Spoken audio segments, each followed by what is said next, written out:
Selamat pagi saudara-saudara.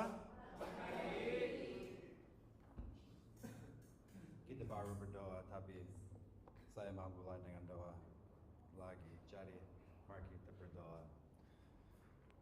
Tuhan, Engkau sumber kasih, sumber bersukacita, sumber semua yang baik. Jadi kami mendatangi kepadamu untuk mengalami hadiratmu. Dan sebagai bukti, tolong membiarkan kami mengalami kasih-Mu, kesabaran-Mu, bersukacita dan damai sejahtera. Kami menyerahkan waktu ini kepadamu, jadi Engkau bisa dimuliakan. Kami berdoa semua ini dalam nama Tuhan Yesus. Amin. Oke, sekarang kita dalam siri bukti kehidupan yang berubah. Dan setiap minggu kita melihat satu aspek tentang buah roh dari Galatia pasal 5. Jadi ini ayatnya. Tetapi buah roh ialah kasih, sukacita, damai sejahtera, kesabaran, kemurahan, kebaikan, kesetiaan, kelemah lembutan, dan penguasaan diri. Tidak ada hukum yang menentang hal-hal itu. Semua ini adalah bagian dari buah roh. Artinya, Roh Kudus menghasilkan semua ini dalam hidup kita sehingga bisa dilihat. Mungkin kita belum kuat dalam semua hal ini, tetapi kalau kita benar-benar mengikuti Yesus, semuanya harus bertumbuh bersama. Beberapa minggu yang lalu, Rizal mengajar bahwa Allah lebih dahulu mengasihi kita dan memberi identitas sebagai anak-anaknya oleh anugerah.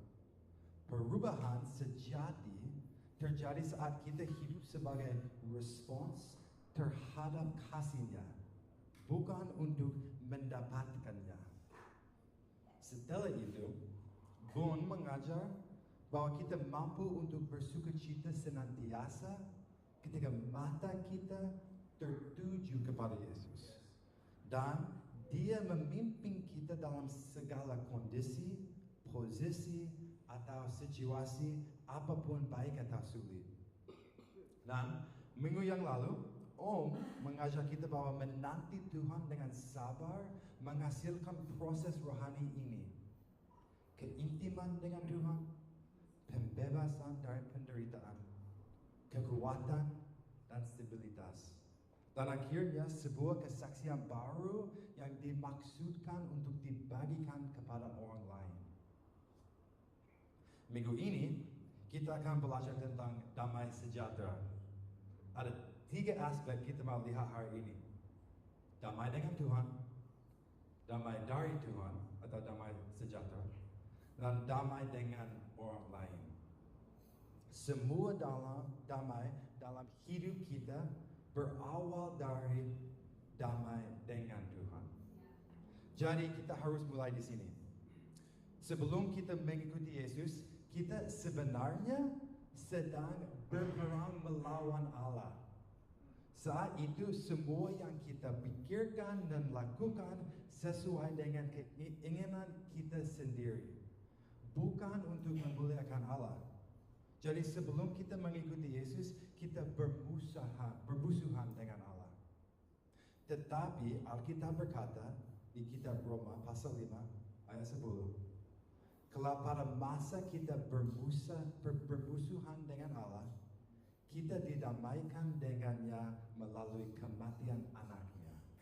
Apalagi sekarang sesudah hubungan kita dengan Allah baik kembali, tentu kita akan diselamatkan juga melalui hidup Kristus. Ketika kita masih musuh Allah, Yesus tidak berdiri jauh dari kita. Dia masuk situasi kita dan berdiri di antara kita dan Allah untuk menyelesaikan konflik antara kita dan Allah. Melalui kematiannya, Yesus menghapus penyebab konflik itu, yaitu dosa kita.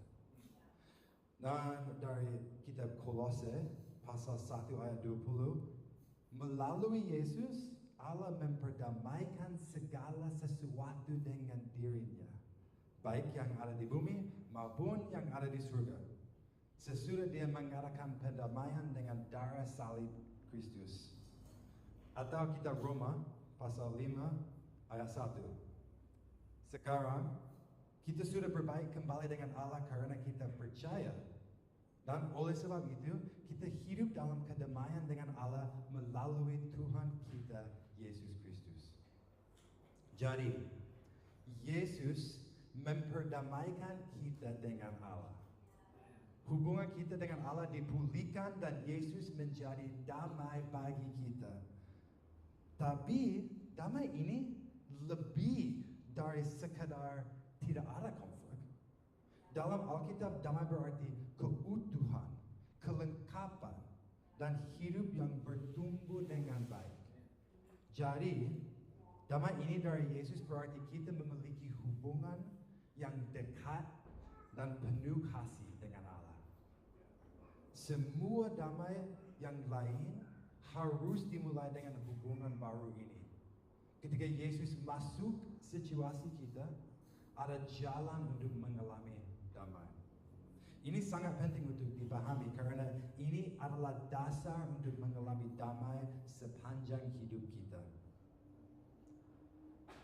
Hari ini, kalau ada yang belum mengalami damai dengan Tuhan, saya percaya Allah sedang menawarkan damai kepadamu hari ini.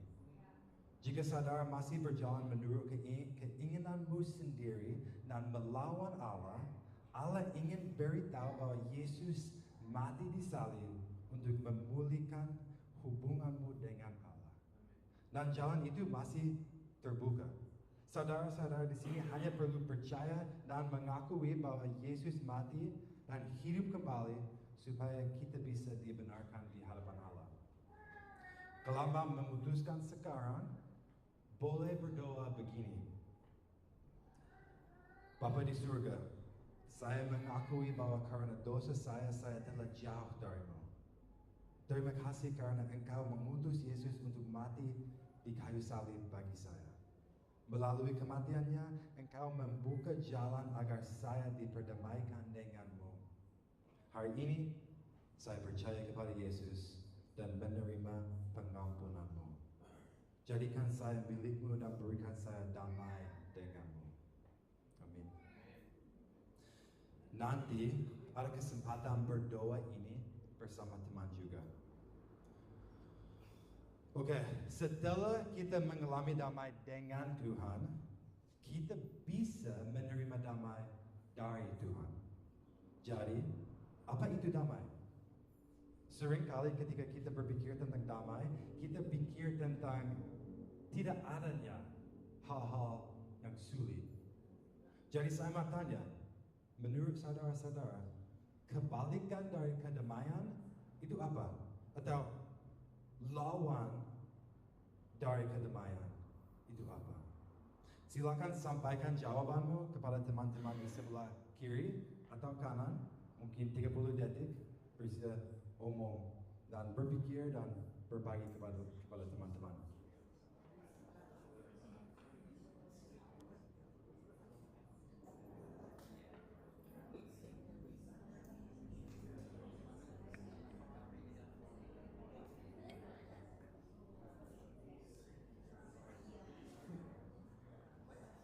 Oke, mungkin jawabannya seperti ini. Konflik, perang, permusuhan, rasa sakit, kekecauan, ketakutan, kecemasan, stres, kekhawatiran, penderitaan batin, kesediaan, duka cita. Mungkin jawabanmu di sini, mungkin tidak. Tapi seringkali kita menganggap kedamaian sebagai tidak adanya sesuatu. Seperti, kalau tidak ada konflik, saya bisa merasa damai. Atau kalau tidak ada stres dan kecemasan, nanti saya bisa merasa damai. Atau ketika perang di Iran selesai, saya akan merasa damai. Tetapi damai lebih dari sekadar tidak adanya semua hal ini. Dalam Alkitab, damai berarti keutuhan, kelengkapan, dan hidup yang bertumbuh dengan baik. Jadi kita mengalami damai seperti ini ketika kita yakin dan percaya bahwa Allah memegang kendali atas hidup kita. Karena bahkan jika rumah kita berantakan, kita hidup di negara yang sedang perang, ada seseorang yang marah kepada kita, kita kehilangan pekerjaan, jadwal kita sangat sibuk, atau kita baru saja kehilangan orang yang kita kasihi, kita masih bisa mengalami damai. Karena damai tidak ditentukan oleh keadaan kita, tetapi oleh siapa yang ada bersama kita dalam keadaan itu. Ini satu contoh. Kemarin, anak saya Bridger bermain di kolam. Dia terus mau lempar bola ke dalam kolam, lalu melompat masuk dan mengambilnya. Dia tidak peduli bahwa dia bisa terpeleset. Dia tidak tahu berapa dalam kolam itu. Dan walaupun dia tidak bisa berenang, dia terus mau melompat ke dalam kolam. Dia tidak khawatir karena saya berada bersama dia. Dan dia percaya bahwa saya mengontrol situasi itu. Sebenarnya Bridger, anak saya, bisa berada di mana saja dan melakukan apa saja. Dan tetap merasa aman dan nyaman kalau orang tuanya ada bersama dia. Saya dan merasa tidak harus berdiri tepat di sampingnya, tetapi selama dia bisa melihat kami, hatinya tenang. Mengapa? Karena dia percaya kepada kami. Dia percaya bahwa kami menempatkannya dalam situasi yang aman. Dan jika dia terluka, dia percaya kami akan menghibur dan menolong dia. Itulah damai. Damai dari Allah adalah keadaan hati yang tetap kuat dan tenang. Karena kita percaya kepada Allah dalam segala sesuatu, segala situasi. Tapi ada 3 musuh yang melawan damai kita. Musuh yang pertama adalah dunia. Ini berarti hal-hal di sekitar kita. Dunia mencoba mencuri damai kita dengan menarik perhatian kita. Melalui media sosial, berita dunia, dan gosip lain, dunia menarik perhatian kita. Dengan cara ini, kita berfokus sekali kepada kehidupan orang lain sampai kita tidak menyadari apa yang sedang Tuhan katakan atau lakukan dalam hidup kita.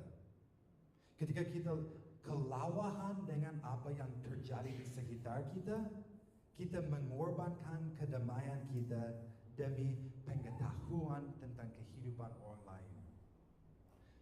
Kalau cara ini gagal, dunia mencoba memberi kesusahan. Ketika Yesus menyiapkan murid-muridnya sebelum dia terangkat ke surga, dia berkata, dalam dunia kamu akan mengalami kesusahan. Tetapi kuatkanlah hatimu.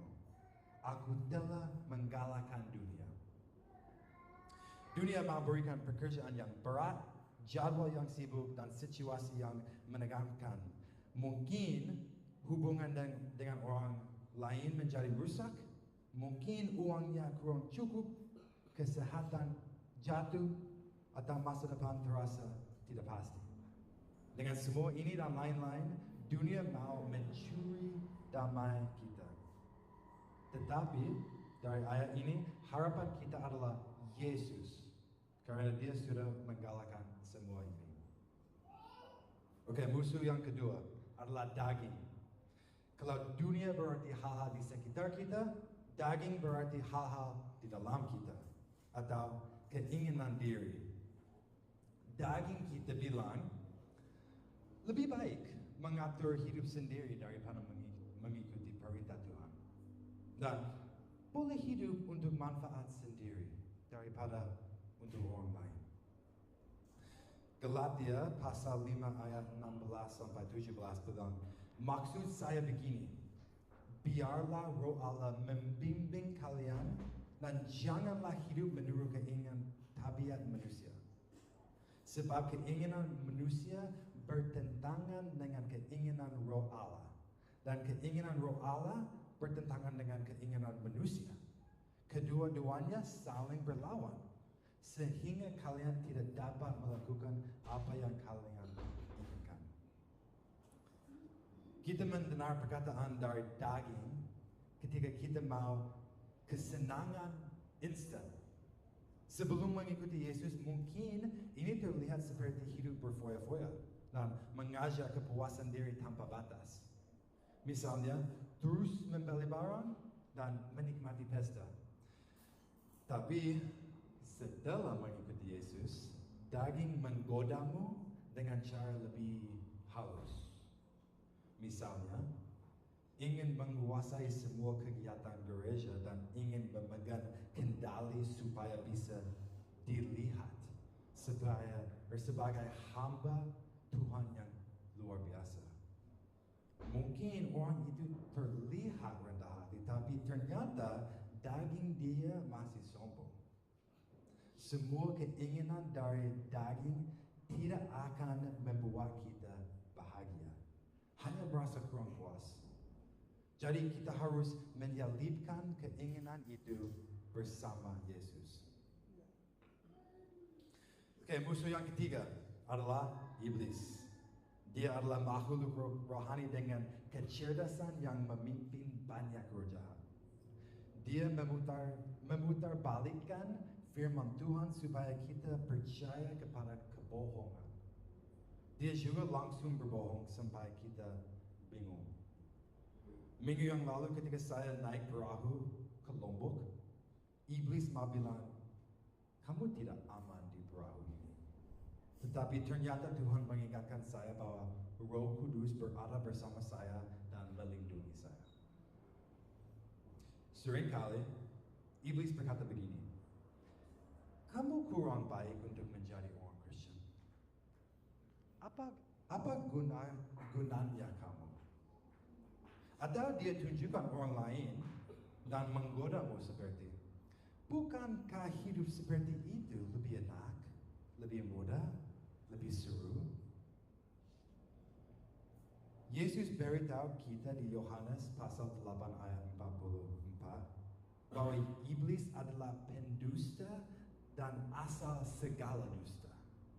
1 Petrus pasal 5 ayat 8 bilang, hendaklah kalian waspada dan siap siaga. Sebab iblis adalah musuhmu. Ia seperti singa berjalan ke sana kemari sambil mengaum mencari mangsanya. Kalau kita mendengar perkataan iblis tanpa melawannya, kita akan merasa putus asa. Dan ketiga musuh ini bekerja bersama untuk mencoba mencuri kedamaian kita. Contoh, ketika saudara-saudara melihat media sosial, dunia berkata, ini standar sukses dan ini standar kecantikan. Sekaligus, daging kita berkata, saya ingin sukses seperti itu, atau saya harus terlihat seperti itu. Lalu iblis datang dan berkata, kamu tidak dikasihi oleh Tuhan tanpa sukses. Kamu harus mendapatkannya dulu. Atau contoh lain, mungkin pacarmu baru saja putus denganmu. Ini situasi sulit yang datang dari dunia. Lalu daging berkata, saya harus langsung merasa dikasihi. Siapa yang bisa menggantikan dia sekarang supaya saya merasa lebih baik? Lalu iblis berkata, kalau kamu orang Kristen yang lebih baik, dia tidak akan putus dengan kamu. Jadi masalah kita sering rumit. Hidup ini jarang mudah.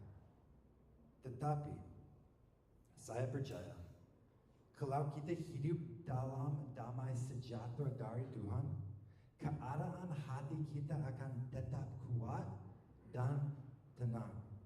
Ini hidup dengan keutuhan dan kelengkapan walaupun tiga musuh ini membawa kondisi di sekitar kita kacau, kita akan hidup bebas dari mereka.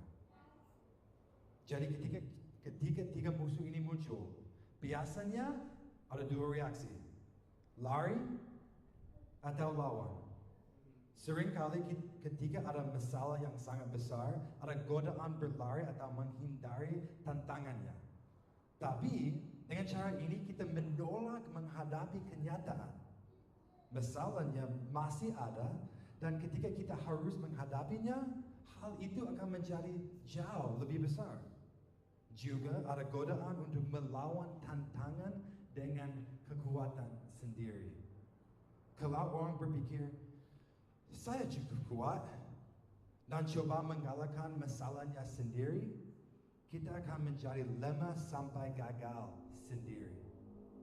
Selain itu, kedua strategi ini sering membuat hati kita keras dan dingin. Kedua cara ini hanya memberi damai yang palsu dan sementara. Versi damai seperti ini disebut sinisme.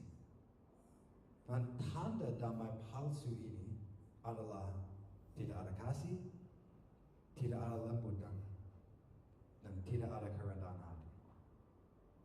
Hanya Roh Allah yang bisa memberi damai sejahtera. Jadi, ada cara yang lain, cara yang benar. Damai sejahtera datang ketika kita percaya kepada kendali Allah atas hidup kita. Jadi ini cara untuk mendapatkannya. Pertama, kita harus menyerahkan masalah kita kepada Tuhan. Filipi pasal 4 bilang, janganlah kamu khawatir tentang apapun juga. Kita sudah bernyanyi itu ya. Tetapi berdoalah dan mintalah kepada Tuhan semua yang kamu butuhkan. Bersyukurlah selalu akan apa yang kamu miliki. Dan karena kamu adalah milik Yesus Kristus, damai Allah akan melindungi pikiran dan perasaanmu dari kekuatannya, dari kekhawatiran. Damainya bisa melakukan ini jauh lebih baik dari pengertian kita. Jadi mengapa kita tidak harus khawatir? Mengapa kita bisa bersyukur? Karena saat kita menyerahkan masalah kita kepada Tuhan dalam doa, kita bersandar pada kekuatan Dia. Dia sanggup dan Dia peduli. Jadi kita percaya bahwa apapun jawaban Tuhan itu baik. Kepercayaan itu memberi damai dari Tuhan. Dan damai itu akan menjaga hati dan pikiran kita. Kita bisa istirahat dengan tenang karena Tuhan melindungi kita. Setelah itu, kita harus berbicara kebenaran kepada hati kita. Mazmur pasal 42 ayat 5 bilang, mengapa hatiku sedih dan gelisah? Aku berharap kepada Allah, maka aku akan bersyukur lagi kepadanya, kepada Allahku dan penyelamatku. Waktu ini pemazmur melihat hatinya sedang sedih dan gelisah, tetapi dia tidak terus mendengarkan hatinya, dia berbicara kepada hatinya. Dia berkata, aku berharap kepada Allah. Kekhawatiran datang ketika kita terus mendengarkan hati kita, tapi damai datang ketika kita meningkatkan hati kita siapa Allah itu. Damai bukan berarti tidak ada pikiran negatif.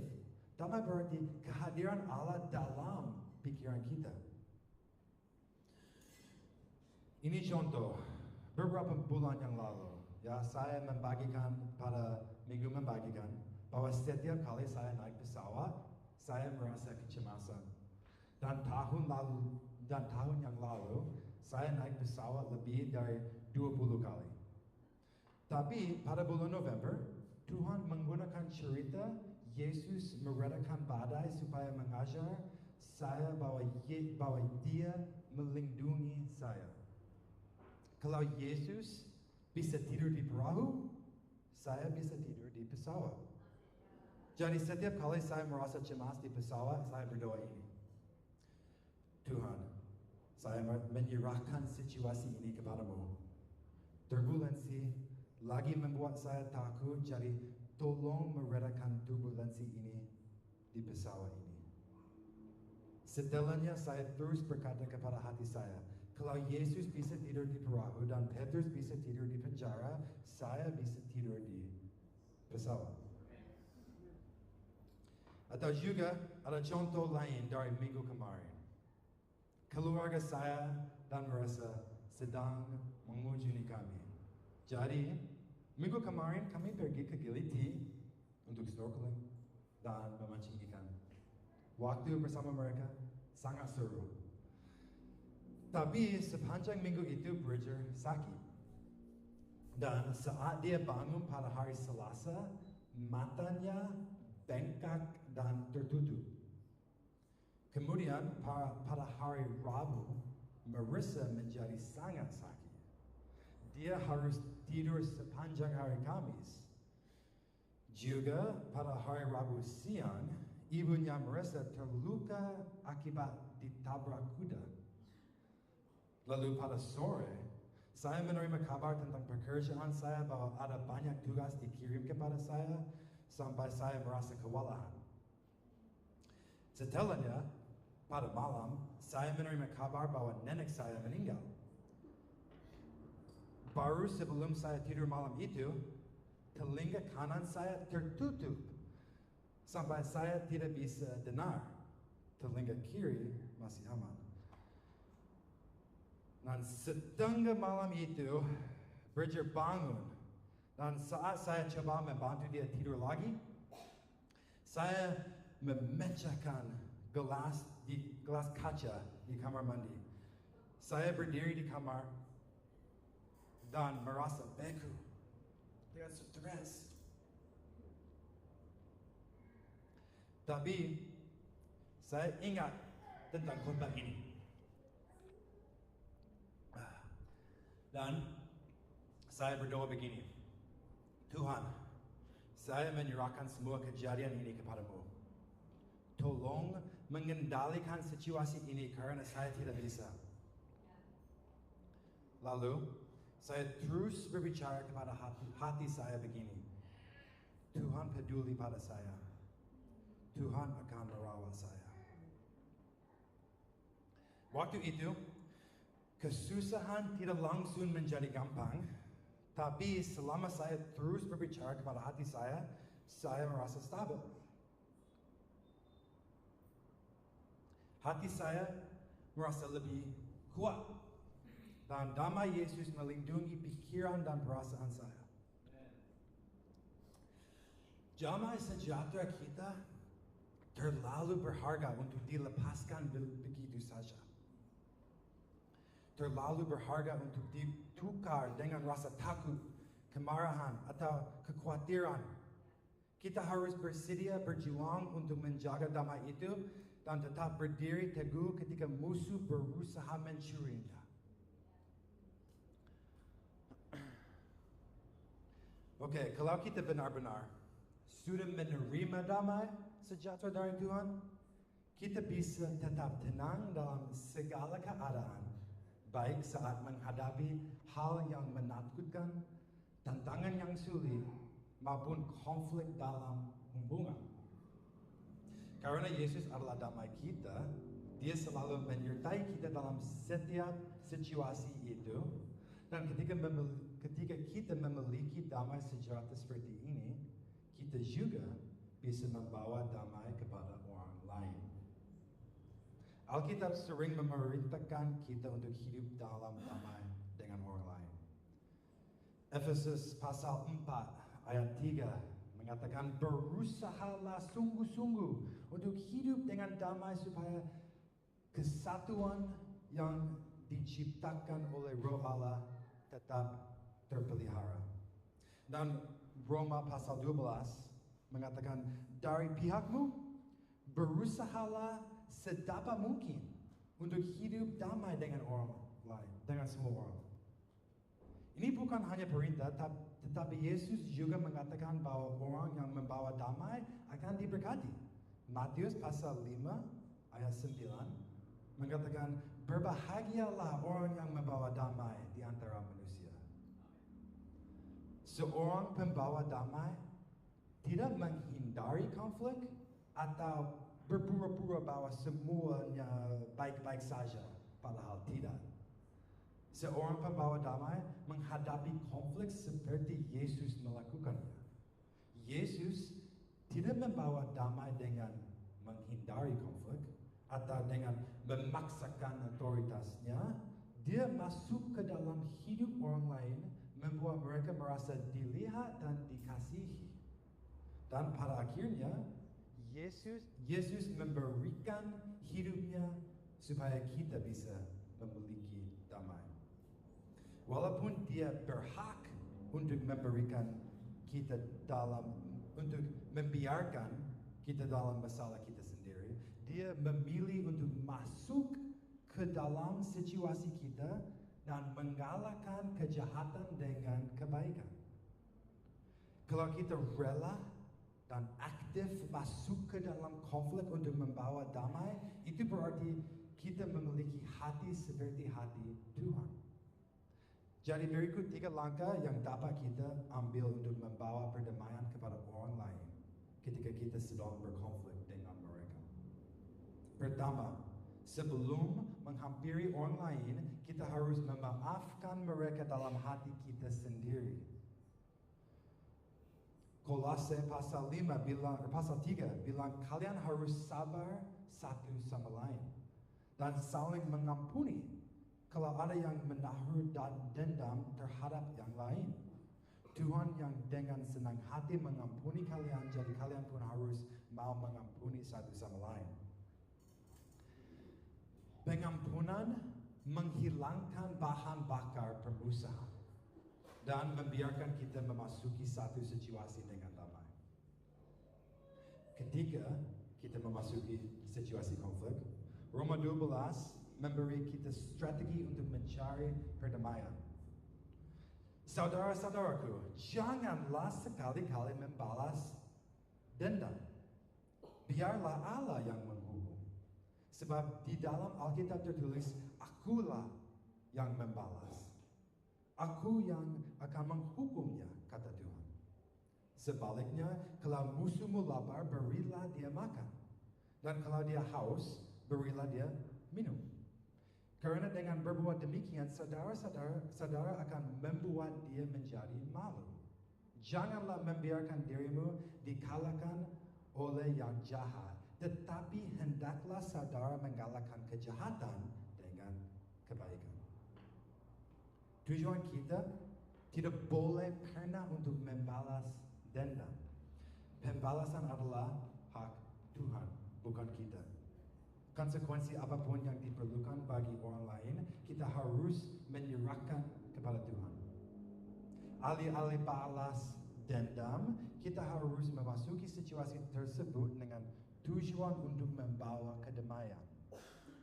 Kita mengalahkan kejahatan dengan kebaikan. Jadi tanyakan pada dirimu, kebaikan apa yang bisa saya berikan kepada orang ini? Dan bagaimana saya bisa memberikannya dengan kasih? Kalau kita bukan orang yang sedang berkonflik, tetapi sedang menolong teman yang mengalami konflik, kita bisa menolong mereka melalui proses yang sama, mengampuni dan melakukan kebaikan. Seringkali, cara terbaik untuk menolong seseorang adalah pertama, berempati, kedua, memberi dorong, dan ketiga, memperlengkapi dia. Saya ulangi, ketika menolong teman dalam konflik, pertama, berempati, kedua, memberi dorong, Dan ketiga, memperlengkapi dia untuk melakukan apa yang benar. Supaya lebih mudah, ingat ini. Rasakan, kuatkan, lengkapi. Atau rakulen. Seringkali orang Indonesia suka kata pendek, kata singkat ya. Rakulen. Itu membantu saya. Jadi damai bukan hanya berarti konflik selesai, tapi karena damai berarti keutuhan, kelengkapan, dan hidup yang bertumbuh dengan baik. Ketika kita mengejar damai dengan orang lain, kita bukan hanya berusaha menghentikan pertengkaran, tetapi kita rindu melihat mereka hidup seperti Tuhan, seperti yang Tuhan inginkan. Karena itu damai bukan sesuatu yang pasif, tapi damai itu aktif. Kita tidak hanya diam supaya tidak ada konflik, dan kita tidak memaksakan otoritas, tetapi kita mengambil langkah untuk membangun orang lain. Jadi saya mau minta tim worship maju ke depan untuk menyiapkannya, dan sebagai ringkasan, setelah kita memiliki damai dengan Allah, kita bisa menerima damai sejahtera dari Allah. Kita mengalami damai sejahtera dengan menyerahkan masalah kita kepada Yesus dalam doa dan berbicara kebenaran kepada hati kita. Lalu damai itu mengalir ke dalam hubungan kita dengan orang lain. Ketika ada konflik, kita memilih untuk mengampuni tanpa membalas dendam dan mencari kebaikan mereka. Ketika kita membantu teman yang ada di konflik, kita bisa membawa damai dengan cara rakulen, rasakan, kuatkan, lengkapi, atau berempati, memberi dorong dan memperlengkapi mereka. Jadi sebagai tutup, saya mau minta staff dan mau minta murid dari sekolah transformasi maju ke depan, mungkin bagian ini, dan berdoa untuk orang-orang. Jadi mereka akan berdiri di sini selama kita bernyanyi untuk menutup ibadah, dan mereka ada di sini untuk siapapun yang ingin berdoa bersama mereka. Kalau ada orang di sini yang mau damai dengan Tuhan, tolong maju ke depan dan minta mereka berdoa bersamamu. Dan kalau ada orang yang mau damai sejahtera dari Tuhan, maju ke depan dan menjelaskan situasinya kepada mereka di sini supaya mereka bisa berdoa untukmu dan membantu membuat frasa untuk bicara kepada hatimu.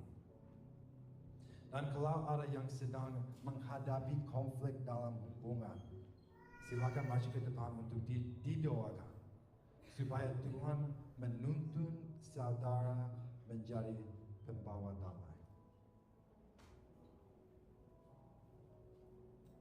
Oke, tim worship boleh memimpin kami dalam waktu ini ya. Terima kasih.